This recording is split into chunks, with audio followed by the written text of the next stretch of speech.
Hi guys, කොහමද? හිතනවා ඔයගොල්ලෝ හැමදාම හොඳින් ඉන්නවා ඇති කියලා. ඉතින් අද අපිට කතා කරන්න තියෙන්නේ move එකේ ඉඳලා තියෙන ටික. right? ඉස්සලාම අපි event එකක් select කරගමු.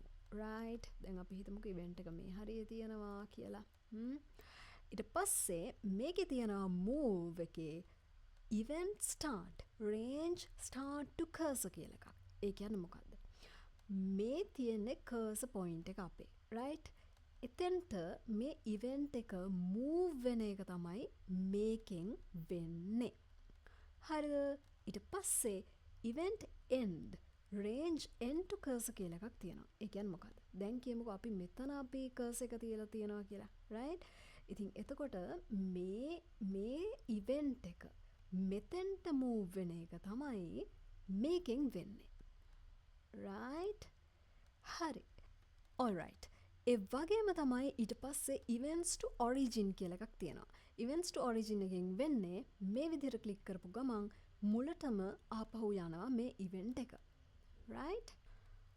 alright guys, ඊට පස්සේ අපිට තියෙනවා move එකේ event range to selected track කියලා එකක්. ඒක මොකද්ද? right. අපි මේ විදිහට ඉස්සල්ලාම event එකක් select කරගමු. right? ඊට පස්සේ අපි මෙහෙම track එකක් track එක නොවන වෙන track එකක් මොකක් හරි select කරගත්තා කියමුකෝ. right? අපිට මේ option එකේදී වෙන්නේ මෙතන තියෙන මේ event එක පල්ලෙහා තියෙන track එකේ event එක උඩට place වෙලා එන එක. right?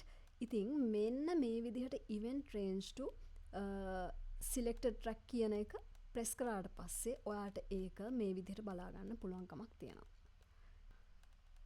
alright guys, ඊට පස්සේ අපිට තියෙනවා events to front කියලා එකක්. ඒ මොකද්ද කියලා දැනගන්න නම් අපිට events දෙකක් overlap කරන්න වෙනවා. right? මේ විදිහට ඒ කියන්නේ මෙහෙම එකක් උඩ එකක් events දෙකක් තිබ්බොත් එහෙම අපිට මේ move එකට ගියාට පස්සේ events to front කරොත් එහෙම right. මේ event එක අපිට ඉදිරියට ගන්න අවශ්‍යයි කියලා කියමුකෝ move කරගන්න.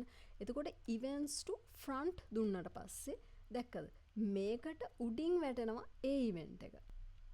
ඒ වගේම ඔයාට events to back කරන්න ඕන නම් ඒ කියන්නේ මේ event එක මේ event එකේ පසුපස්සට ගන්න ඕන නම් events to back කියන එක press කරාට පස්සේ දැක්ක නේද? Okay guys, ඊට පස්සේ අපිට තියෙනවා group කියලා එකක්. group කරන්න නම් ඔයා මේ events දෙක සහ මේ දෙක කියන්නේ ඔයාට group කරගන්න අවශ්‍ය group කියන්නේ මොකක්ද කියලා මම ඉස්සෙල්ලාම කියන්නම්කෝ.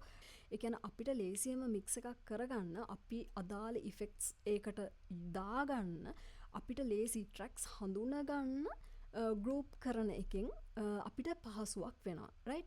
ඉතින් මේ group කිරීම කරන්න නම් ඉස්සල්ලාම අපි මේ විදිහට අපේ events අපි තියෙන events ටික සිල ඒ කියන්නේ දැන් හිතමුකෝ දැන් අපිට ඕන මේ tracks දෙක group කරගන්න. හරිද?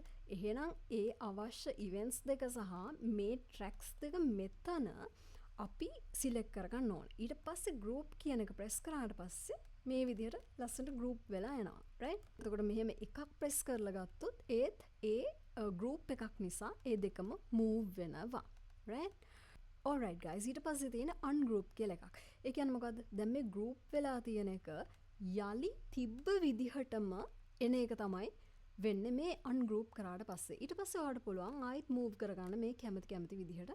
එතකොට අර ඒ group කරලා තිබ්බ හැම එකම එකට select වෙලා එන්නේ නැහැ. right? ඊට පස්සේ අපිට තියෙනවා lock කියලා එකක්. මොකද්ද? මේ අවශ්‍ය event එක select කරගෙන අපිට පුළුවන් lock කරගන්න. alright. ඒකෙන් මොකද්ද වෙන්නේ?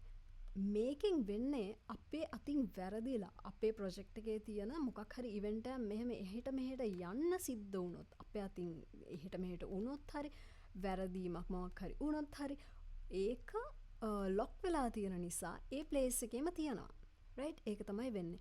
okay. ඒ වගේම තමයි unlock කරොත් එහෙම මේක ඔයාට පුළුවන් නැවතත් මේක එහෙට මෙහෙට ගෙනියන්න. right. ඉතින් මං හිතනවා මේ සතියට ඇති කියලා අපි කතා කරා. ඉතින් ඔයගොල්ලන්ට පුළුවන් ඊළඟ සතියේ මම ඔයගොල්ලොත් එක්ක කතා කරනකම් අපේ කැකුළු ස්ටුඩියෝ channel එකේ තියෙන ලස්සන සින්දු, චූටි ළමයින්ගේ සින්දු ඔයගොල්ලන්ගේ බබාලාට අහන්න දෙන්න. ඒ විතරක් නෙවෙයි අංජලි මියුසික් channel එකට ගියොත් එහෙම ලස්සන සින්දු ගොඩක් ඔයාලට අහන්න ඉඩකඩ තියෙනවා. එහෙනම් සුබ සතියක්. ඊළඟ සතියේත් අපි හම්බෙමු.